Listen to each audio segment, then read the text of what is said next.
देश और शहर की खबरों के लिए देखते रहे सिटी प्रगति न्यूज। लाइक और सब्सक्राइब करना ना भूलें। पुलिस विभाग द्वारा ऑटो चालकों का सत्कार। राजापेट पुलिस की शानदार पहल। बीते 2 दिन पहले राजापेट फ्लाईओवर पर एक नाबालिग लड़की को चाकू मारने का मामला सामने आया था।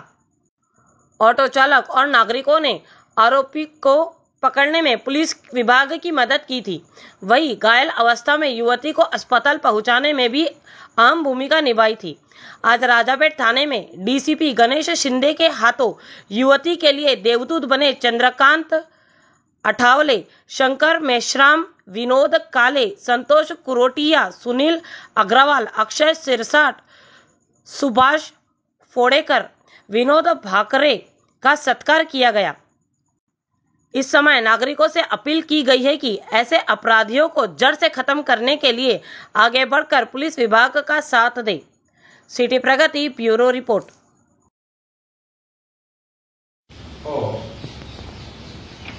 कधीची घटना आहे? 31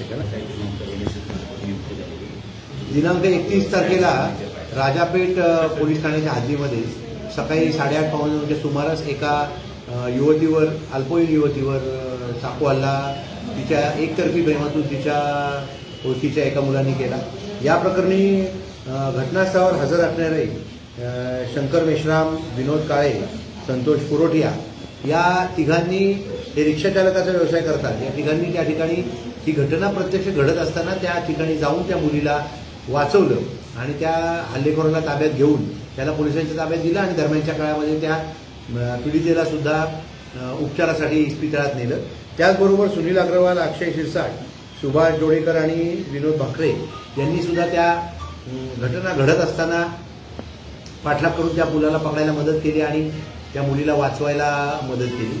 अशा प्रकारे हे जे रिक्षा चालक आहेत ते सुद्धा एक प्रकारचा युनिफॉर्म घालतात आणि ते सुद्धा पोलीस मित्र आहेत आणि अशाच या भूमिकेतून जर नागरिकांनी या घटनेकडे बघितलं तर आपला संपूर्ण अमरावती शहर आणि समाज हा गुन्हेमुक्त होण्यासाठी अधिक चांगल्या पद्धतीने मदत होईल, ज्याच्यामध्ये ज्या पोलिसिंगमध्ये नागरिकांचा सहभाग असेल आणि जिथं नागरिक इतर नागरिकांच्या सहकार्यासाठी, सुरक्षेसाठी पुढे येतील, अशा सगळ्या नागरिकांचा आम्ही याच्यातून अभिनंदन करतो। या सर्व रिक्षावाल्यांचा जो समूह आहे, ग्रुप आहे, त्यांचं सुद्धा अभिनंदन करतो। त्यांचा आम्ही एक छोटेखानी सत्कार समारंभ सुद्धा या ठिकाणी घेतला की जेणेकरून त्यांच्या कार्यातून अनेक चांगल्या लोकांनी प्रेरणा घेऊन आपल्या आजूबाजूला घडणारा कोणत्याही प्रकारचा गुन्हा असो तो आमच्यापर्यंत आणला आणि गुन्हा घडतेवेळी जर नागरिकांनी त्या कोणत्याही व्यक्तीला मदत केली तर आपल्याला नक्कीच आणखी चांगलं चित्र समाजाचं बघायला मिळेल। सोशल मीडियाच्या या जमान्यामध्ये असं बऱ्याच वेळा होतं की काही उत्साही लोक केवळ घटनेचं चित्रीकरण करतात आणि स्वतः मदतीला मात्र पुढे जात नाही, परंतु यांनी न घाबरता त्याला मदत केलेली आहे पीडितेला आणि तिचा जीव वाचवलेला आहे। याकरता मी त्यांचं अमरावती पोलीस आयुक्त सरांच्या वतीने आणि अमरावती पोलीस दलाच्या वतीने पुन्हा अभिनंदन करतो। धन्यवाद। जय हिंद, जय भारत।